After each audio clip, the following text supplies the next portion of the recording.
Air ఇండియాను వరుస కష్టాలు వెంటాడుతున్నాయి. సాంకేతిక సమస్యలతో విమానాలు మొరాయిస్తున్నాయి.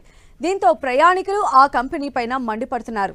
తాజాగా హిండన్ విమానాశ్రయం నుంచి గోవాకు వెళ్లాల్సిన ఎయిర్ ఇండియా ఎక్స్ప్రెస్ విమానాన్ని సాంకేతిక లోపం కారణంగా రద్దు చేశారు. దీంతో ప్రయాణికులు ఆందోళన చేపట్టారు. టికెట్ డబ్బులు రీఫండ్ చేయాలని డిమాండ్ చేశారు. దుబాయ్ నుంచి జైపూర్ బయలుదేరిన ఎయిర్ ఇండియా ఎక్స్ప్రెస్ విమానంలోనూ సాంకేతిక లోపం తలెత్తింది. దీంతో ప్రయాణికులను 5 గంటల పాటు విమానంలోనే కూర్చోపెట్టారు. ఆ సమయంలో ఏసీ సైతం ఆన్ చేయలేదు.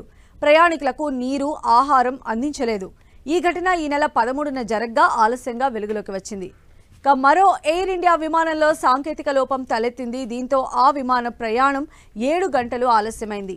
ఎయిర్ ఇండియా విమానం IX1511 ఉత్తరప్రదేశ్లోని గజియాబాద్ విమానాశ్రయం నుంచి కోల్కతాకు బయలుదేరాల్సి ఉంది.